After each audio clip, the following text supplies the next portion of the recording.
Iwane Sword of Serenity released in 2019, and it was directed by Katsuhide Moteki. After dealing with the samurai genre in a more comedic style with the two samurai hustle movies, Moteki decides to tackle the genre with a more serious approach this time, and it's also a film that's based on a novel series by Yasuhide Seiki. And before I get into it, I just want to say that this film was also given to me by SamuraiDVD.com for purpose of review. This is the best website to buy samurai movies. I often get a lot of comments asking where we can watch some of these films, and there's honestly not too many places unless you want to get ripped off on eBay. So if you want to see any of these films that I talk about, please check out SamuraiDVD.com. They're pretty much all on this website. It's basically your one-stop shopping for just these kinds of films. And don't forget to use the discount code Bushido Blues at checkout. The story in the film is split in two parts. In the first half, the main character, Iwane, is studying swordsmanship in a dojo in Edo. He's also joined by his two childhood friends, Kinpei and Shinosuke.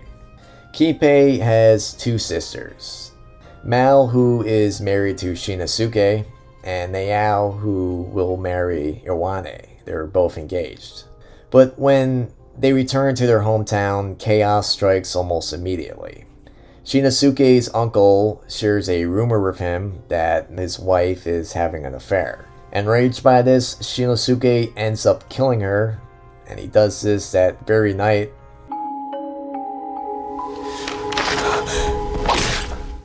And because of this, Kinpei then kills the uncle that spread the rumor, and he kills his childhood friend, all in retaliation.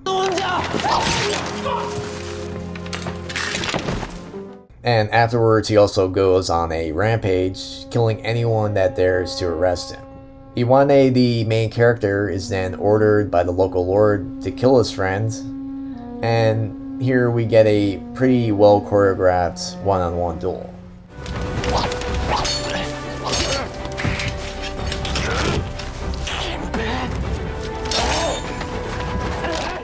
So that was all the first part of the story. The second part finds the main character Iwane a bit traumatized by the events, and having abandoned the ways of the samurai in his past life completely, he starts a new life, and he does it living in a row house in Edo and just making a living cutting eels. It's not really a high-paying job the way they make it sound. And eventually, with the help of his landlord, Kinpei, another character we meet in the second half, he finds a job being a bodyguard for a wealthy money exchanger named Imazuya. And this is where another character, Akan, which is Kinpei's daughter, also works. A lot of characters, so I'll just try to explain as best as I can. Akan soon starts having feelings for Iwane, and he soon finds out that Imazuya is being targeted in a conspiracy to sabotage a new monetary system, and this was all implemented by the government. Iwane then decides to protect the people he cares about in this new life he's living, despite suffering from the events back home.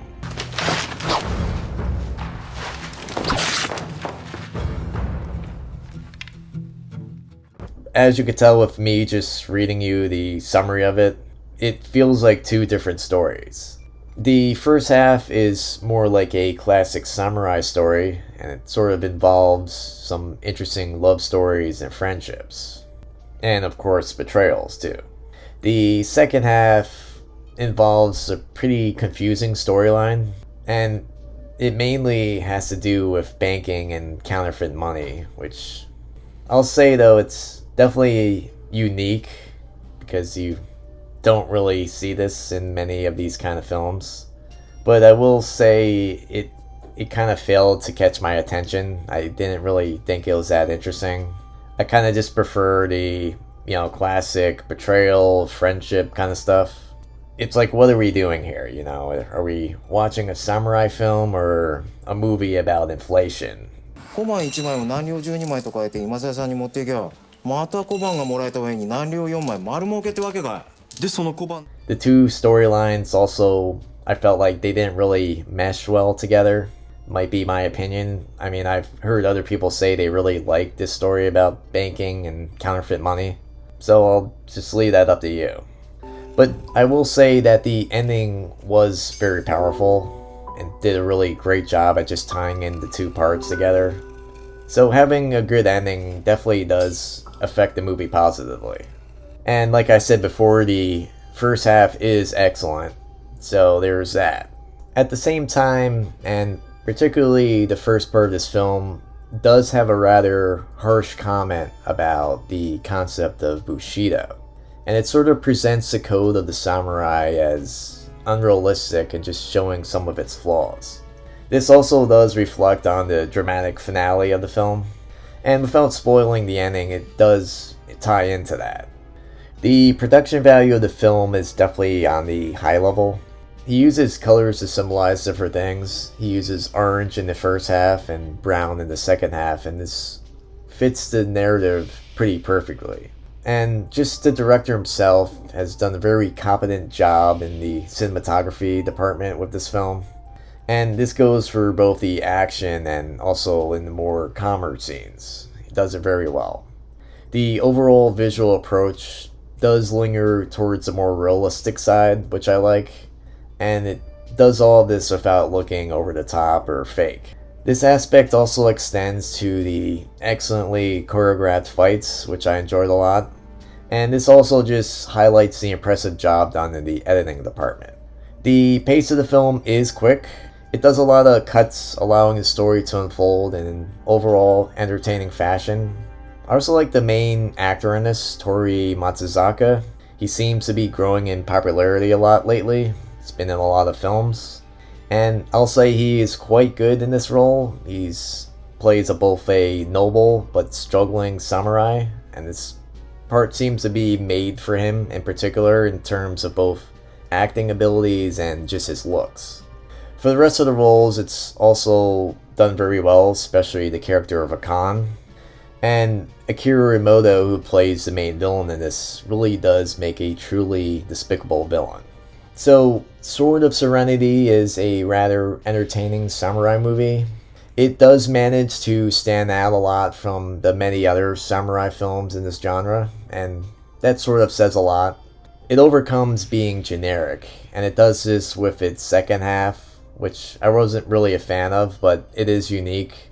The whole financial aspect in this is definitely something that's not really shown in this genre, so I'll give it that. But also at the same time, I felt that the story in the second half focused too much on this financial topic. But again, luckily the ending is very well done and it brings everything together nicely. And it's just pretty emotional and powerful, so I always respect that in films. And it definitely does have you leave the film feeling something. So if you're interested in this film, really the only place I can think of that you can find it is SamuraiDVD.com. If you're real into the samurai genre and you kind of just want something a little different and new, then I will say this is worth buying. Otherwise, there's plenty of other Shuhei Fujisawa adaptations that you can get instead, which are done a little better. So if you've managed to watch this much of my video, I want to thank you. Please be sure to subscribe. If you want to support my channel and have access to my Discord, then you can join my Patreon. And like always, thanks for watching.